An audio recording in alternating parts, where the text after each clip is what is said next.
کہ جو قرآن پڑھتے ہیں مگر قرآن کے حروف ان پر لعنت کرتے ہیں۔ پوچھا گیا یا رسول اللہ صلی اللہ تعالی علیہ وآلہ وسلم وہ کون لوگ ہیں کہ قرآن کے حروف جن پر لعنت کرتے ہیں؟ تو اللہ کے حبیب صلی اللہ علیہ وآلہ وسلم نے فرمایا جو قرآن پڑھتے وقت قرآن مقدس کی آیتوں کا حق ادا نہیں کرتے، قرآن کے حروف ان پر لعنت کرتے ہیں۔ اس لیے قرآن پڑھا جائے۔ بلکہ آج تو آسانی یہ ہے کہ اگر ہمیں قرآن مقدس صحیح پڑھنا نہیں آتا تو ایک سے ایک خوبصورت آوازوں میں، اچھے قاریوں کی آوازوں میں قرآن مقدس کی تلاوت موجود ہے۔ آپ اس کے ذریعے سے قرآن سن سکتے ہیں اور سنتے سنتے آپ کا قرآن درست ہو سکتا ہے۔ الحمدللہ سنی دعوت اسلامی مالیگاؤں ہیرا اسلامک چینل پر بھی اب قرآن مقدس آ گیا ہے۔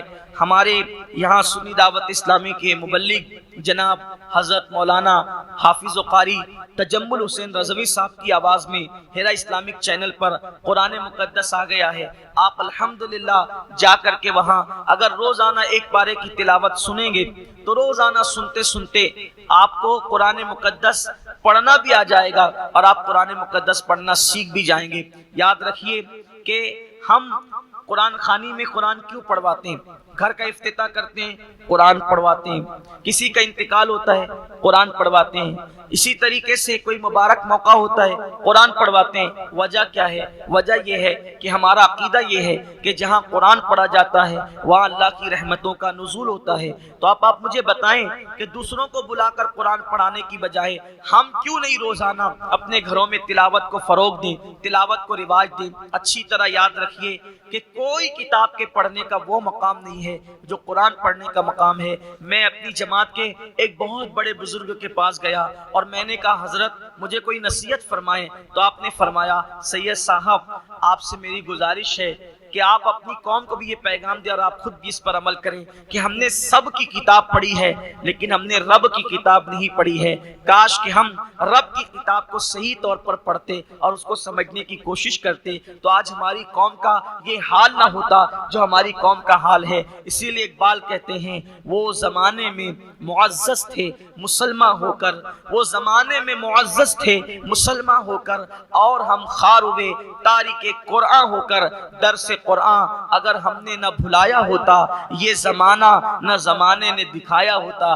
بڑی معذرت کے ساتھ حالانکہ ہم نے اس پروگرام کی زیادہ تشہیر نہیں کی ہے لیکن ایک بات ضرور کہوں گا اور ایمان لگتی بات کہوں گا، اگر آج کی محفل یہ قوالی کی محفل ہوتی تو یہاں بیٹھنے کے لیے جگہ نہیں ہوتی، آج کی محفل تقریر کی محفل ہوتی تو یہاں بیٹھنے کے لیے جگہ نہیں ہوتی۔ لیکن کتنا افسوس ہے یہ محفل قرآن کی تلاوت کی محفل ہے تو یہاں پر وہ لوگ نہیں آئے ہیں جو سننے والے ہیں، یہاں پر اکثر پیرنٹس اور سرپرست لوگ حاضر ہیں۔ کتنا بڑا المیہ ہے کہ ہم قوالیاں سننے کے لیے تو ہزاروں کی تعداد میں جمع ہو سکتے ہیں، ہم تقریر سننے کے لیے تو ہزاروں کی بھیڑ اکٹھا کر سکتے ہیں، لیکن اللہ کا کلام سننے کے لیے ہم جمع نہیں ہو سکتے۔ جج صاحبان آ گئے ہیں، یا میں ایک بات آپ سے کہنا چاہتا ہوں، دیکھو قرآن جب بھی پڑھا جائے گا دل کو سکون ملے گا، یہ قرآن کی خصوصیت ہے۔ اور قرآن پڑھتے وقت جس کو گھبراہٹ ہو، قرآن پڑھتے وقت جس کو گھبراہٹ ہو، سمجھ جانا دو میں سے کوئی ایک چیز ہے،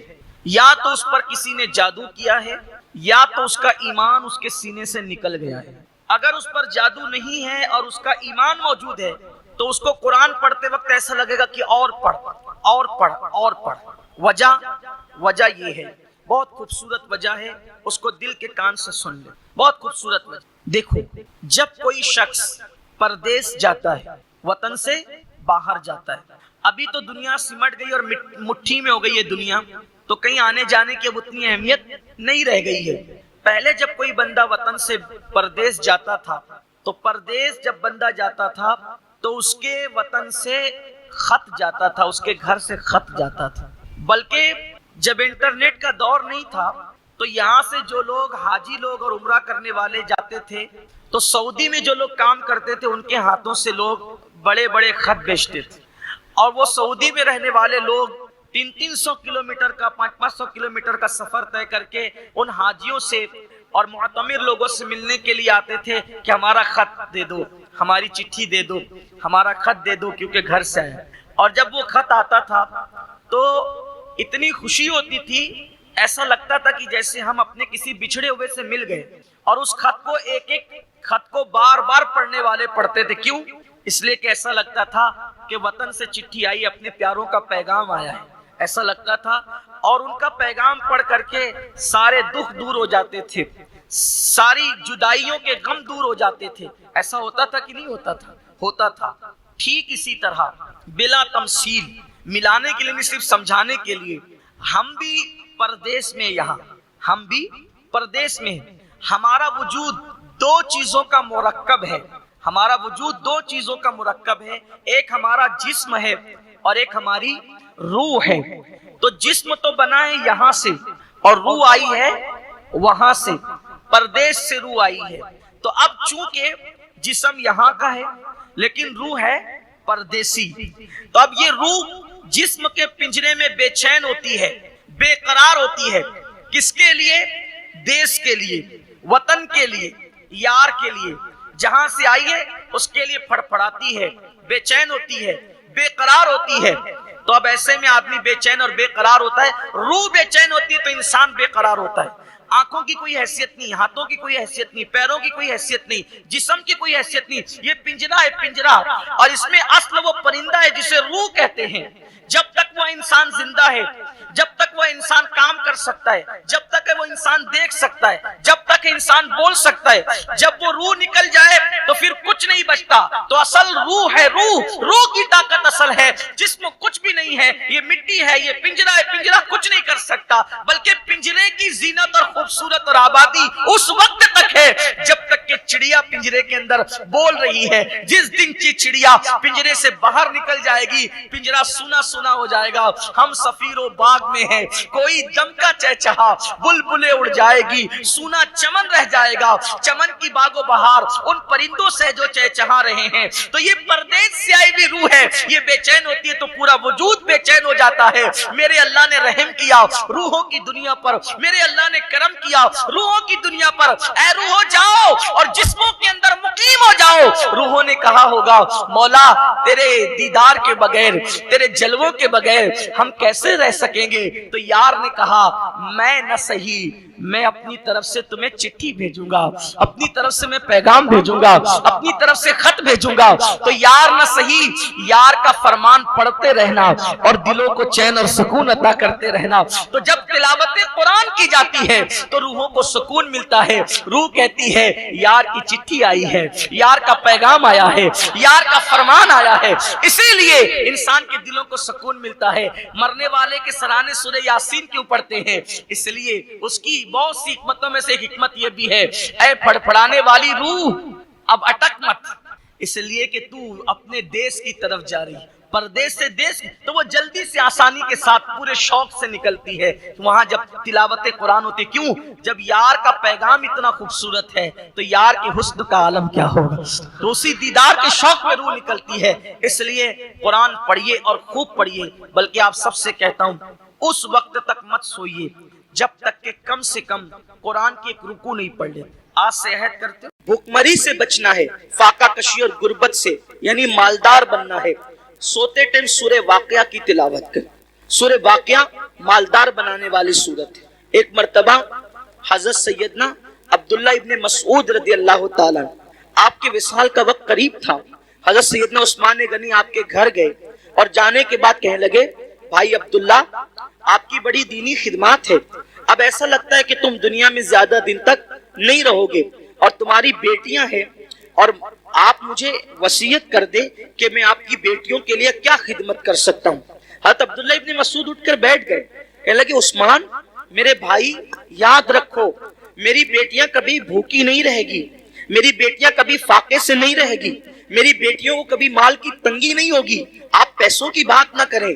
حضرت عثمان غنی نے کہا کیوں عبداللہ، ہم تو یہ سمجھ رہے تھے کہ تمہارے پاس مال نہیں ہے. اتنے یقین سے جو بات کہہ رہے ہو ایسا لگتا ہے کہ شاید تم نے بیٹیوں کے لیے بہت مال اکٹھا کر رکھا ہے. عبداللہ بن مسعود کہتے ہیں نہیں، بیٹیوں کے لیے مال اکٹھا نہیں کیا ہے، مجھے اپنے نبی کے فرمان پہ بھروسہ ہے. اللہ کے رسول علیہ السلام نے فرمایا کہ جو سونے سے پہلے سورہ واقعہ کی تلاوت کر لے گا اس کے گھر میں کبھی فاقہ کشی نہیں ہو سکتی. میں نے میری بیٹیوں کو سورہ واقعہ کی تلاوت کرنے کا عادی بنا دیا ہے. جب تک وہ سورہ واقعہ پڑھتی رہے گی، انشاءاللہ کبھی ان کو فاقہ کشی کی نوبت نہیں آئے گی۔ یہ صحابہ کا یقین تھا۔ بہت ساری بچیوں کو رشتے نہیں آتے، سورہ یاسین پڑھے، عصر کے بعد پڑھے، ان کو اچھے رشتے آئیں گے۔ قرآن میں سب ہے لیکن قرآن پڑھنا نہیں چاہتے، تعویذ لینا چاہتے ہیں، وظیفے پڑھنا چاہتے ہیں۔ قرآن سے بڑھ کر کون سا وظیفہ ہے وہ بتائیں نا آپ، قرآن سے بڑھ کر کون سا وظیفہ ہے؟ دیکھو حضور غریب نواز رضی اللہ تعالیٰ جے پال جوگی کے سارے جادو کا جواب صرف ایک آیت سے دیا ہے غریب نواز نے، اس کو آیت الکرسی کہتے ہیں۔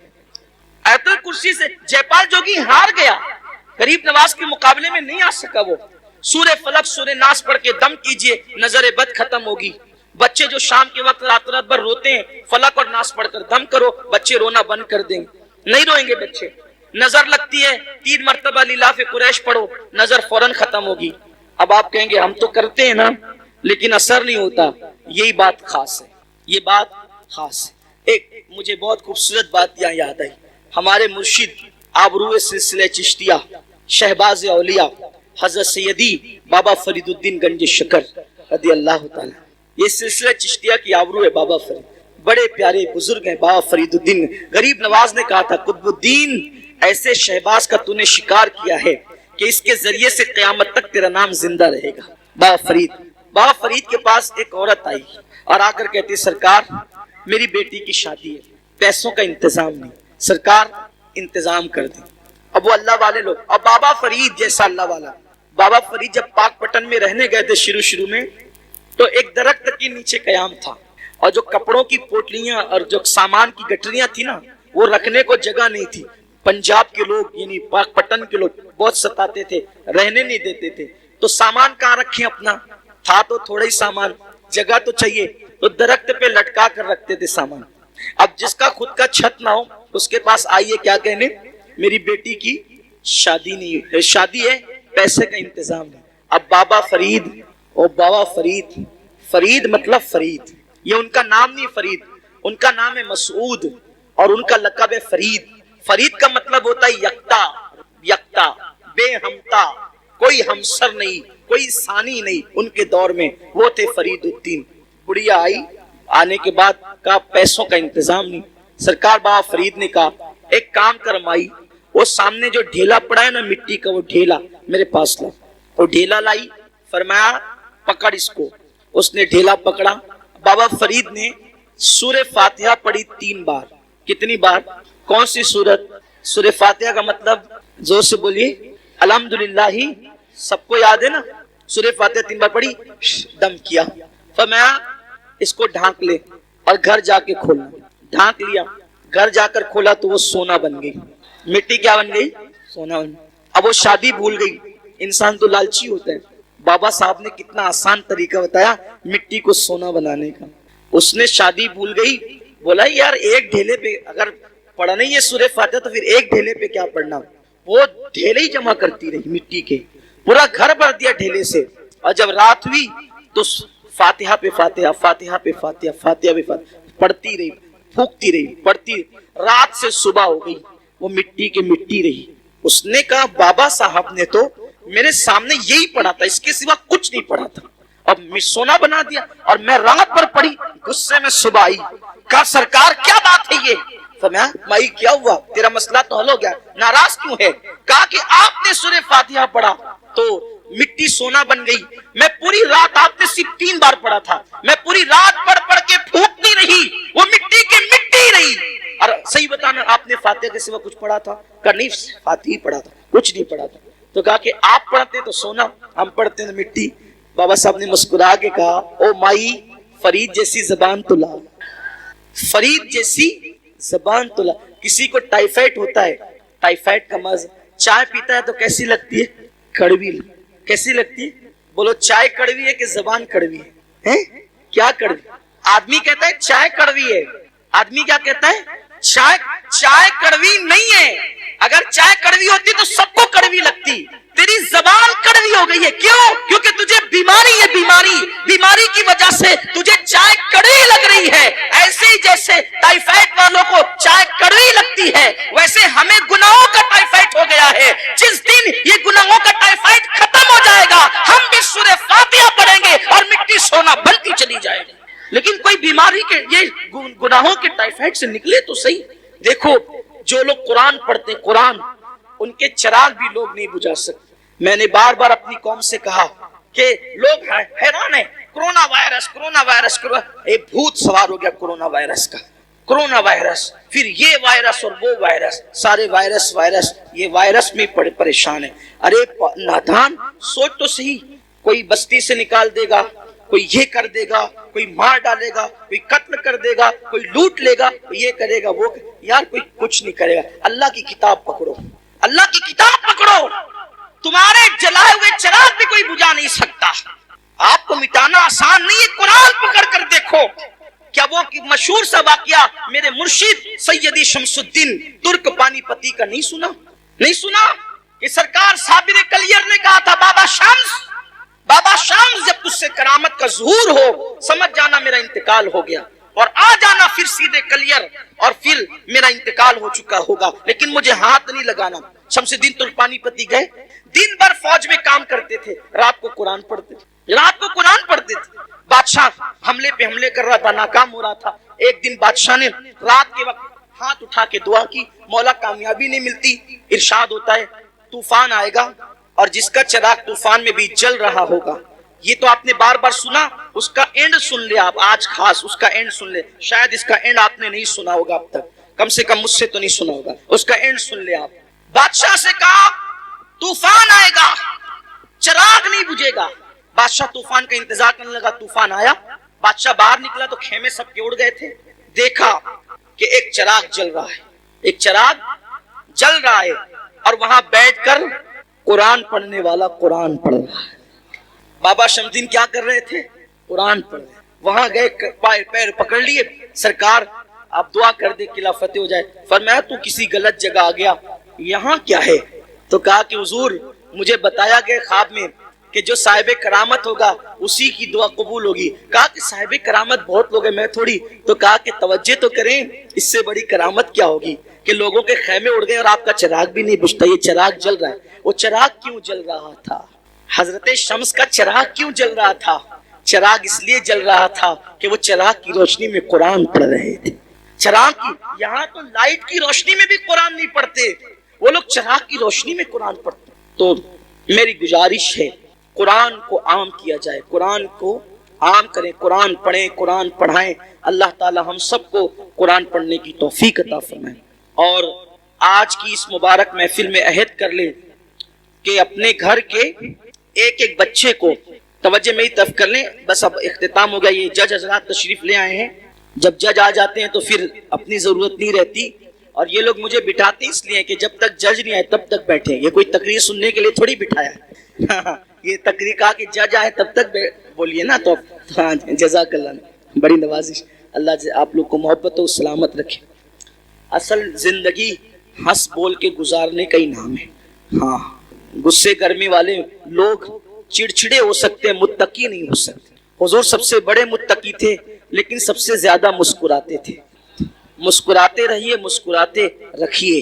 جس کی تسکین سے, میرے امام نے کہا, جس کی تسکین سے روتے ہوئے ہنس پڑے اس تبسم کی عادت پہ لا. میری گزارش ہے سنی دعوت اسلامی جیسی تحریک آپ کے یہاں اللہ کے کرم سے موجود ہے, ہمارے یہاں موجود ہے. اپنے گھر کے ایک ایک بچے کو عالم دین حافظ قرآن بنائیے, اللہ کے لیے بنائیے. آپ کا گھر محفوظ ہو جائے گا. اگر آپ کا بچہ حافظ قرآن بن گیا نا, حافظ قرآن, تو وہ اپنے گھر کے خاندان کے 700 لوگوں کے ایسے 700 لوگوں کی بخشش کرائے گا جن پر جہنم کا عذاب لازم ہو چکا ہو.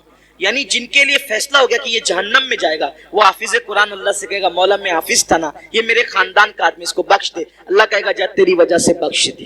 700 لوگ, وہ اتنوں کو لے جائے گا تو اس حافظ کا مرتبہ کیا ہوگا, اور اس کے ماں باپ کا مرتبہ کیا ہوگا. سبحان اللہ, کیا مرتبہ ہوگا اس کے ماں باپ کے سر پر ایسا نورانی تاج رکھا جائے گا کہ اس کی روشنی سے پورا میدان محشر منور ہو جائے گا. اور اتنا آسان ہے بھائی, کتنا آسان ہے. میں یہ نہیں کہہ رہا ہوں آپ کو اسکول سے ہٹا لو, نہیں, اسکول پڑھتے ہوئے حافظ. یہاں جتنے بچے اسکول پڑھتے ہوئے حفظ کر رہے ہیں ذرا کھڑے ہو جاؤ. تو یہ سب بچے اسکول پڑھ کے حفظ کر رہے ہیں, اور اس میں سے 6 بچے اس سال حافظ قرآن میں, کتنے, 5 بچے, معاف, جامعہ پہ 6 تھے، یہاں 5. کہ وہ کون بچے؟ 5 بچے. اب بیٹھ جاؤ. وہ 5 کون ہے جو اس سال حافظ ہوئے یہاں سے؟ یہ 5 بچے. بیٹا تم کیا پڑھ رہے ہو؟ ابھی 10ویں پڑھ رہے ہیں. کیا نام بیٹے؟ عقیل احمد. تم کیا پڑھ رہے ہو بیٹا؟ کالج میں کیا کر رہے ہو؟ یہ CA بن رہے ہیں اور حافظ قرآن ہو چکے ہیں. تم کیا کر رہے ہو بیٹا؟ اسکول پڑھ چکے. کون سی کہاں تک پڑھے ہو؟ 10ویں تک پڑھ کر انہوں نے قرآن حفظ کیا. تم بیٹا؟ یہ 11ویں 8ویں. ہمارے ساتھی ہیں، پرانے ساتھی عبدالرشید بھائی، یہ ان کا بیٹا ہے محمد رضوان. ہاں میں بھی سوچ رہا تھا وہاں بیٹھے بیٹھے، یہ آخری میں انہوں نے پڑھا نا، پورا حفظ ہو گیا ان کا مکمل. میں نے سوچا اس کے باپ کا نکاح میں نے پڑھایا تھا، اب یہ اتنا بڑا ہو گیا کہ اس کا نکاح پڑھانے کا وقت آیا. اللہ تعالیٰ نے مجھے بھی کتنی عمر عطا فرمائی، اس کے باپ کا نکاح بھی پڑھاؤں، اس کا ہی پڑھاؤں گا انشاءاللہ، اس کے بیٹے کا بھی پڑھاؤں گا. کیا نام ہے بیٹا؟ تم کیا کر رہے ہو؟ 11ویں. یہ بھی پڑھ رہے ہیں آرٹس میں، اور یہ حافظ قرآن. یہ 5 بچے. یہی اسکول نہیں چھوڑنا، اسکول پڑھتے ہوئے دین دنیا دونوں ساتھ ساتھ. بیٹھو. یہ میں نے اسی ممبر پہ بیٹھ کر ختم قرآن کے وقت ایک بات کہی تھی کہ ہم وہ دور چاہتے ہیں کہ جو تراویح پڑھانے والا ہو وہ ڈاکٹر ہو، ٹیچر ہو، وکیل ہو، انجینئر ہو. انشاءاللہ یہ منظر آپ چند سالوں کے اندر اندر دیکھیں گے. آپ کا تعاون چاہیے، آپ کی مدد چاہیے. مدد اور تعاون میں یہ نہیں کہہ رہا ہوں کہ چندہ دے کر کرو. چندہ دینا ہو دو، مت دینا ہو مت دو. چندے کی کوئی بات نہیں ہے. دین کا کام اللہ رسول کی مدد سے چلتا ہے. اپنے بچے دو ہمیں، اپنے بچے. آپ سے ہمیں یہ تعاون چاہیے کہ آپ کے بچے چاہیے ہمیں. اور جیسے آپ اسکول کے لیے اپنے بچوں کو تنبیہ کر کر کے بھیجتے ہیں، ویسے مدرسے میں بھیجیے یہاں. اور رپورٹ مفتی صاحب نے کہا نا، ہر مہینہ رپورٹ جا رہی ہے، محنت ہو رہی ہے. دارالعلوم میں جو بڑے دارالعلوم میں جو تنخواہ دی جاتی ہے سنی دعوت اسلامی، وہ اس مدرسے میں دے رہی ہے پارٹ ٹائم پڑھانے والوں کو. وجہ کہ بچے اچھے سے تعلیم حاصل کریں، سلسلہ جاری رہے، مضبوط تعلیم ہو تو ماں باپ کے سر پہ تاج ہوگا. تاج کچھ آخرت کے لیے کر لو. آپ کا بچہ، میں یہ تھوڑی کہتا حافظ بننے کے بعد آپ امامت ہی کرائیے. ارے حافظ بننے کے بعد آپ اس کو کرانہ دکان پہ بٹھائیے، سال بھر کرانہ دکان سنبھالے گا، اس کے بعد وہ رمضان شریف میں تراویح پڑھائے گا. اورنگزیب سال بھر حکومت سنبھالتے تھے اور رمضان شریف میں دلی کی جامع مسجد میں تراویح پڑھاتے تھے. اور کیسے حافظ بنے؟ اب وہ بات پوری بول کے پوری کر دیتا ہوں، ختم کر دیتا ہوں. جو لوگ سن چکے ہیں وہ سن چکے، جو نہیں سنے ان تک پہنچے. میری بہنوں تک میری آواز پورے شہر میں پہنچ رہی ہے.